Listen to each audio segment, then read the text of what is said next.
नहीं हूँ, एजुकेशन के फील्ड से नहीं हूँ। मैं एक कलाकार हूँ, एक आर्टिस्ट हूँ, एक क्रिएटिव इंसान हूँ। और आप लोग बेहतर जानते हैं एजुकेशन के बारे में। इतने साल से आप एजुकेशन चला रहे हैं। पिछले कुछ साल से मेरा अनुभव हुआ है, चूंकि मैंने कुछ फिल्में की हैं। एक फिल्म थी तारे ज़मीं पर, और अभी हाल ही में मेरी जो फिल्म आई है 3 इडियट्स, ये दोनों फिल्में एजुकेशन के टॉपिक पर हैं। तो लिहाजा मैं इस वजह से मैंने काफ़ी रिसर्च की एजुकेशन के ऊपर, और कुछ चीज़ें मेरे सामने आई हैं, और वो चीज़ें मैं आपके सामने रखना चाह रहा हूँ। आज यहाँ पेरेंट्स हैं, एजुकेटर्स हैं, टीचर्स हैं, बच्चे भी हैं। हो सकता है पता नहीं मैं कितना सही बोल रहा हूँ, गलत बोल रहा हूँ, लेकिन मेरे कुछ विचार हैं जो मैं आपके सामने रखना चाहूँगा एजुकेशन से जिनका संबंध है। और वो ये कि सबसे पहले तो हर बच्चा खास होता है। ये मैंने डिस्कवर किया अपने रिसर्च में। हर बच्चा खास होता है। हर बच्चे में, हमारी तरह, आपकी तरह और हमारी तरह, हर बच्चे में कुछ ना कुछ काबिलियत होती है, कुछ ना कुछ कमजोरी होती है। मुझ में भी कमजोरी है, काबिलियत है। आप में भी कुछ ना कुछ काबिलियत और कमजोरी है, और हर बच्चे में कुछ ना कुछ कमजोरी और काबिलियत होती है। और हमें as parents, as elders, as education system, हमें हर बच्चे की खासियत को पहचानना है, उसे मदद करनी है। उसकी क्या खासियत है, उसका क्या दिल चाहता है, उसे किस चीज में खुशी मिलती है, वो हमें उसको हेल्प करना है कि हम उसको वो ढूंढ सके, और उसमें हमें सपोर्ट करना है। और जो उसकी कमजोरी है उसमें हमें उसको सपोर्ट करना है। मुझे अक्सर एजुकेशन इंस्टीट्यूट्स मुझे बोलते हैं कि हम हमारे स्कूल में सारे बच्चे पास होते हैं, हमारे स्कूल में सारे बच्चे फर्स्ट आते हैं, या हम जो बोर्ड एग्जाम है उसमें हमारे सारे बच्चे पास होते हैं। मुझे एक सवाल पूछना है कि हमारे कितने बच्चे खुश हैं?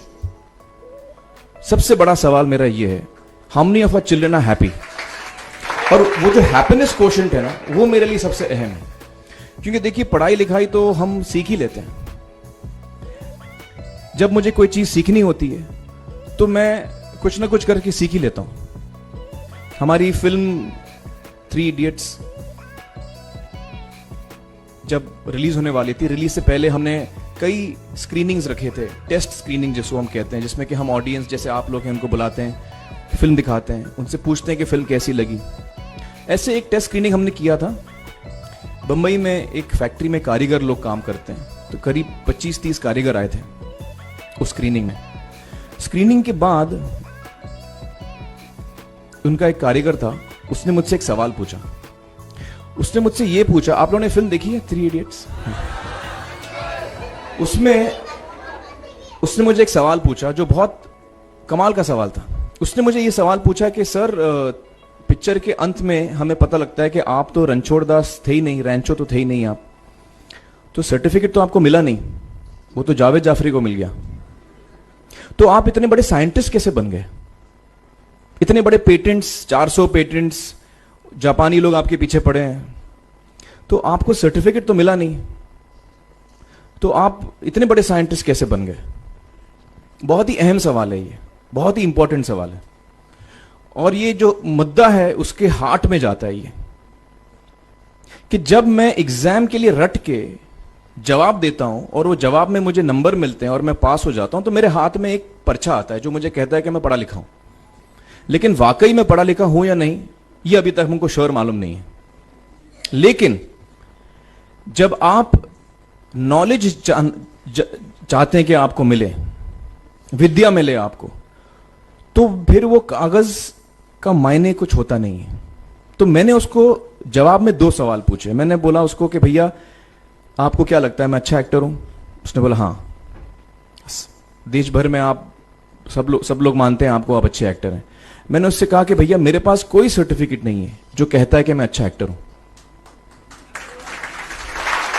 मेरे पास कोई कागज नहीं है जो मुझे बोलता है कि मैं अच्छा एक्टर हूं। मैंने फिर उससे एक सवाल पूछा कि मैंने सुना आप बहुत अच्छे कटर हैं, आपके जो बॉस मुझे बताते हैं कि आप उनके मेन कटर हैं और आपकी बड़ी इज्जत करते हैं वो। आपके पास कोई पर्चा है, सर्टिफिकेट है जो मुझे बताता है कि आप कटर हो? उसने बोला नहीं सर। तो मैंने बोला आपका जवाब आपको इधर ही मिल गया। Education is beyond marks, education is beyond grades, education is what you learn. और मेरी इच्छा है कि हिंदुस्तान में हम एजुकेशन को इस नजरिए से देखें कि हम अपने बच्चों को वाकई शिक्षा दें। और शिक्षा हम खुशी से दें, क्योंकि शिक्षा में सिर्फ ज्ञान नहीं होता, शिक्षा में एक और चीज मिली हुई होती है, वो ये है कि हम अपने बच्चों को डेवलप करते हैं एज ह्यूमन बींग्स। आगे चल के वो जिंदगी में अच्छे इंसान बने, आगे चल के वो अपने पैरों पे खड़े रह सकें, आगे चल के वो इज्जत की जिंदगी जी सकें, आगे चल के वो दूसरों के बारे में ध्यान रखें, आगे चल के वो किसी के चेहरे पे मुस्कुराहट ला सकें, आगे चल के वो किसी की मदद कर सकें। This is what we should develop of our children. ये मेरी फीलिंग है। मैं जहां भी देखता हूं, ये मेरे साथ भी हुआ है जब मैं छोटा था। जब से हमारे बच्चे छोटे होते हैं, जब से बच्चे पैदा होते हैं, बच्चा घर आता है, हम बच्चे को पूछते हैं भाई मार्क्स कितने मिले, फर्स्ट आए कि सेकंड आए? वो बोलता है सेकंड। सेकंड आए तो अरे फर्स्ट नहीं आए, डांट पड़ती है उसको। जो बोलता है मैं 10th आया तो उसकी तो हालत ही बुरी हो जाती है। बच्चे को लगता है यार ये फर्स्ट आना बड़ा जरूरी है। उसको रेस में हम पूछते हैं तुम रेस में फर्स्ट आए कि सेकंड आए? में हम उसको बचपन से, जब से वो केजी लोअर केजी में होता है, जब लोअर केजी में रेस होती है, चमचा मुंह में लगा के उसमें नींबू डाल के भागते हैं। उसमें भी हम बच्चे को पूछते हैं अरे मेरा बेटा फर्स्ट आएगा, ला ओ बेटा मेरा फर्स्ट आना, मतलब पेरेंट्स चिल्ला रहे हैं बेटा भागो, मतलब नींबू लेके भागो। तो उसमें होता क्या है कि बच्चे को लगता है कि यार ये बड़ा जरूरी है। मेरे पेरेंट्स को हमेशा, मेरे पेरेंट्स मुझे एक ही सवाल पूछते हैं, मैं फर्स्ट आया कि नहीं। उसके जहन में ये बात बैठ जाती है कि मेरे को अव्वल आना है, मेरे को कंपीट करना है, मेरे को बाकी लोग से आगे निकलना है। टीचर्स भी यही सवाल उसको पूछते हैं आमतौर पे, मेरे साथ हुआ है। होता क्या है कि जब वो बच्चा 21 साल का होता है तो वो बड़ा सेल्फिश हो जाता है, और उसको सेल्फिश हमने बनाया, हमारे सिस्टम ने बनाया। वो अपने बारे में सोचता है और किसी के बारे में नहीं सोचता है, क्योंकि यही हमने उसको ट्रेन किया है बचपन से। बचपन से हमने उसको यही ट्रेन किया कि बेटा तुम पहले आना, बाकी सब लोग को भूल जाओ। तो जब वो नौजवान बनता है तो उसका नजरिया सोसाइटी की तरफ यही हो जाता है कि भैया मुझे आगे बढ़ना है, बाकी सब बाय हुक और by crook I must succeed, I don't care about anybody else. मेरा ये दिल कहता है, मेरा ये दिल चाहता है कि अगर हम जितने यहां पेरेंट्स हैं, एडल्ट्स हैं, यंगस्टर्स हैं जो कल जाके पेरेंट्स बनेंगे, अगर हम अपने बच्चों को ये सीख दें जब वो छोटे हैं, जब वो घर आए हम उसको ये सवाल पूछें, ये नहीं पूछें कि मार्क्स कितने मिले, उसको ये पूछें कि बेटा आज तुमने किसकी मदद की, आज तुमने किसके चेहरे पे मुस्कुराहट लाई। अगर हम उसको ये पूछें तो उसको ये लगेगा कि यार जरूरी ये है, मेरे पेरेंट्स मुझे हमेशा ये पूछते हैं, मार्क्स का तो कभी पूछते नहीं, वो मुझसे ये पूछते हैं कि भैया तुमने किसको हेल्प किया आज। तो हेल्प करना लोगों को, लोगों के बारे में सोचना, लोगों के चेहरे पे मुस्कुराहट लाना, ये मेरे पेरेंट्स के लिए बड़ा इंपॉर्टेंट है। साइकोलॉजिकली वो इस चीज के साथ बड़ा होगा, स्कूल वही जाएगा, पढ़ाई लिखाई वही करेगा, वो उसका नजरिया थोड़ा बदल जाएगा।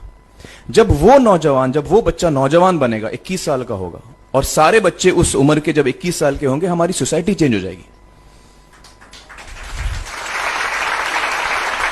क्योंकि तब हमारी सोसाइटी में ऐसे नौजवान होंगे जो खुद के बारे में नहीं सोच रहे, दूसरों के बारे में सोच रहे हैं। तो मुझे लगता है कि सबसे बड़ी चीज जो हमारे एजुकेशन सिस्टम में मैं देखना चाहूंगा, जो मैंने अपने स्कूल लाइफ में नहीं देखी, कि हमको ये अहमियत इस पे दी जा रही है कि हम अपने आसपास के बच्चों को कितना हेल्प कर रहे हैं।